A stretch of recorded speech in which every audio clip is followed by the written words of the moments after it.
A hot summer sun beats down on a city preparing to stage the first midship race of 1970. South African enthusiasts are on hand in thousands to see the world's top Formula One stars jet into the circuit at Kyalami. For them, it's the biggest event of the year. As a South African, obviously I feel very proud and honoured that world-class racing drivers think enough of us to come out to South Africa and to race in this. Graham Hill, of course, is, I think, the star at this stage because he's putting in a terrific effort with both his legs that have been broken. The South Africans greeted Hill as a hero. His first drive in a racing car since his crippling crash in America last October seemed nothing short of miraculous. I'm having a little trouble stopping the car. You know, my leg isn't strong enough to work the old brake too well, and so I'm having to brake fairly early, which is a bit of a disadvantage. But it doesn't seem to be getting too tired. And so, as is the first one of the season, and the one I've been aiming at, I thought I'd have a go. The World Champions number on a march. A brand new body, Ford Cosworth engine. After over 800 miles of testing, Jackie Stewart knew what he and teammate Johnny Servo-Gavin could expect of the new machinery. Fastest in practice, Stewart was trying out a new tyre, designed especially for conditions at Kyalami. How different was it? Well, it's a slightly different construction. In this case, it's a slightly different tread pattern itself, more stable. Tread pattern stability is very important on a circuit where you have change of direction corners, like for instance there at the S's, where you're going from left to right. Now, it's very important for you to be able to do this positively, and of course the tyre plays a very big part in this. Which drivers have impressed you most in the new machinery you've seen here this time? Well, they're all trying a bit too hard to impress me right now. I'd like them to take it a bit easier and just behave themselves. I see. You think it could be a bit of a hairy button? I think it'll be the best South African Grand Prix this far, and I think it'll be a very exciting race. I just hope it's not too exciting. Stewart predicted the race would be won on tyres. If he was right, Firestone might make all the difference to Swiss driver Joe Siffert in the March Works team after leaving Rob Walker at the end of last season. For the first race of 1970, there would be no fewer than 5 marches on the grid, one of them driven by the man around whom the car was originally designed, one-time winner of Le Mans, Kiwi Chris Amon, still looking for a Grand Prix win after an unlucky year with Ferrari. And Mario Andretti, last year's winner of Indianapolis, driving March in his first full season of Formula One. Track temperatures up to 135 degrees gave tyremen plenty to think about. Goodyear G20s for the Brabham, another brand new car racing under brand new colours. This is Brabham's first Formula One monocoque, distinctive with its big oil tank at the rear, the kind of car that in 1970 will make the 43-year-old Australian one of the hardest men to beat. You've been around for rather more seasons than I care to remember. Have you ever known a season as exciting at the start as this one? No, I think this is probably going to be the best season we've had for many a year. You ever seen so many new cars about? No, and I've never seen so many good cars about either. Which do you think are the really good ones, Jack, the Brabham apart? Well, it's a bit difficult to choose, actually. I think the best thing to do is wait until the race tomorrow, and then we might see. Also in the race would be Brabham number 14, bringing the white racing colours of Germany back to Grand Prix for the first time since the legendary Von Trips. The driver, young Cologne-born Rolf Stommelen.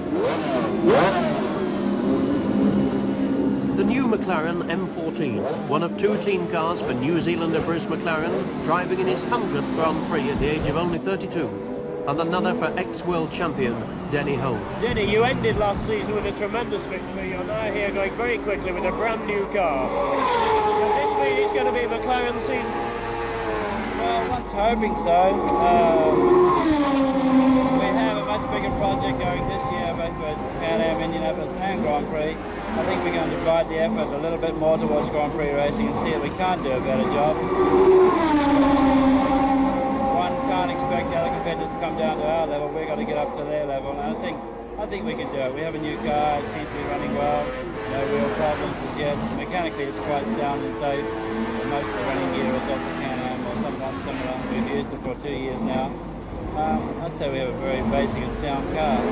How much better is the new car than last year's car? Well, it's the only circuit we've actually had that where we can do a comparison with Goodwood, and it is a about 1.5 seconds a lap quicker. Now we thought we'd go a lot quicker when we're going here, but for some reason we can't really pinpoint at what the difference is, except they have removed the wings off the uprights and put them on the chassis, and this may have caused something. There's one or two trick things on the car that nobody's really spotted yet. We're not saying what they are. Quite clever designs here and there, but it is just a very sound motor car. Holm found access easier with this steering wheel design from the new McLaren Indianapolis car. Other improvements on the M14, inboard disc brakes at the rear and better suspension at the front. Colin Chapman's Lotus 72 was one new car that did not appear at Kyalami. Instead, with the promise that it would be ready to go to Spain in April, he had entered 2 of last year's 49 Cs. What did the prospects look like to #1 Lotus driver Jochen Rindt? We're going to have a new car for the Spanish Grand Prix, and the car is going to be tested about 2 weeks before. And it would have been a mad rush to get the new car here, and I'm quite happy with the old car, and it's going quite well. You've had a very good chance to look at the new cars on the track. Which of them impresses you most? Actually, none of them impresses me very much, because they're all the same. I mean, they're all, you know, nothing really new. They all look like just a little bit, you know, better modifications on it. And our car, the new Lotus, is going to be quite different. If it's going to go as quick as it looks, I think it's going to be a good car.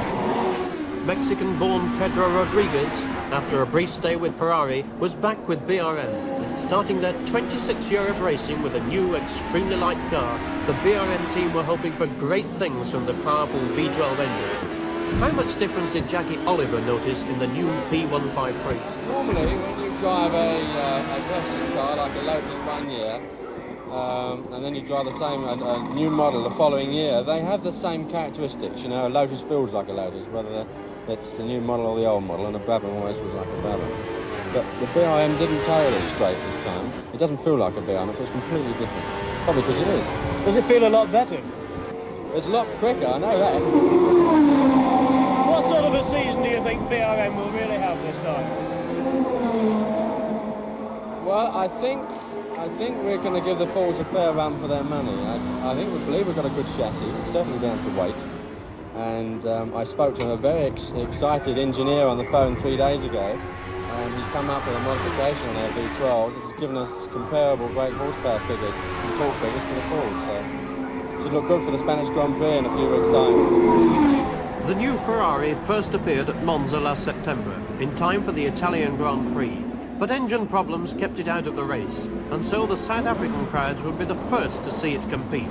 It has a small chassis powered by a flat 12 engine, which Ferrari claim produces 460 brake horsepower. The last time Ferrari won a Grand Prix was in 1968. Then, as now, the driver was Jackie X, who was optimistic about his chances of success. Why? The design of the car is completely different now, especially because the design of the engine.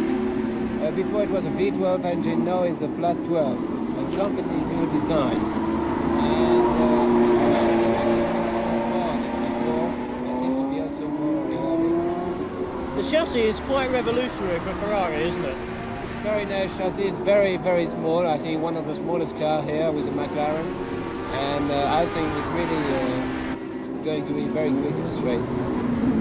In 1969, Stewart won the World Championship with Matra. This year their name is linked with Sitka of France, and at Kyalami they produced 2 new MS-120 cars, powered by a much revised version of the Matra V12, which French engineers reckon would make them highly competitive. But in practice their best times were nearly a second slower than Stewart and Avon in the March cars. Still driving for Matra as he did last year, 32-year-old Jean-Pierre Beltoise was partnered in the second team car by 27-year-old Henri Pescarolo.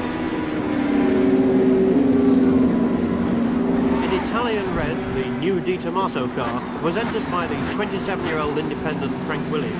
Lightweight chassis, Ford Cosworth engine, and one-time BRM team driver Piers Carriage would be at the wheel.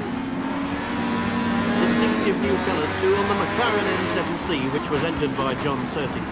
Like many of the other cars, outboard tanks took the extra fuel, in this case 48 gallons. But for Surtees, world champion in 1964, there is the possibility of a new car later in the year. Team Gunston colours were carried by 2 of the 3 South African entrants. Lotus number 23 was driven by a man who has won the South African Championship 6 times. John Love, a man who more than any other must have felt at home at Kyalami. 2.5 miles in 80 seconds. Top speed nearly 180 miles an hour. 80 laps over 200 miles. First race in the 1970 Grand Prix season. The time, a few minutes before 3 o'clock, with a wildly excited crowd of 100,000 people. Surely one of the most colourful circuits in the world and one of the most demanding. This promises to be the best pipe opener of any season in motor racing history. There are no fewer than 16 new cars amongst the 23 starters, and no fewer than 11 of the drivers have changed seats to new teams. The lap record has been busted wide open by no fewer than 19 of the drivers in some scorching practice. All the drivers say it's going to be a highly exciting race. Some of them say it's going to be perhaps too exciting. All we know is that they can't wait for it to start. Pole position, Stewart in the Tour-entered march. Beside him, Eamon works march. Equal best in practice with 1 minute 19.3 seconds. Third on the grid, Brabham, 0.3 of a second slower than the marches.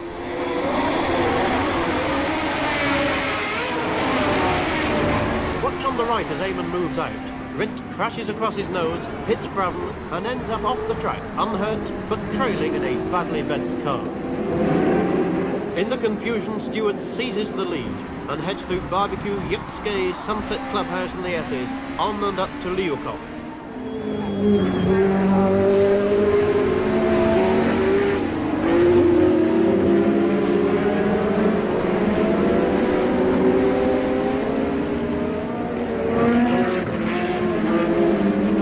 Into the straight and past the pits, a blur at nearly 180 miles an hour.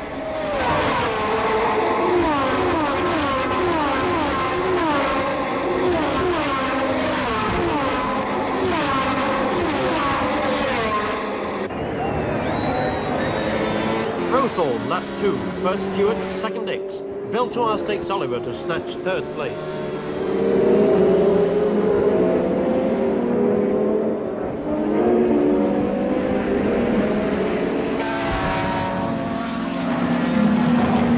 At Leeuwkop, lap 2, it's Stewart, then X, Beltoise, Oliver, McLaren, Brabham, Siffert, Surtees, Charlton, Holm. Into the kink, Stewart 3 seconds ahead of X and still pulling away. But Brabham is making up for lost time, and Graham Hill is settling down well.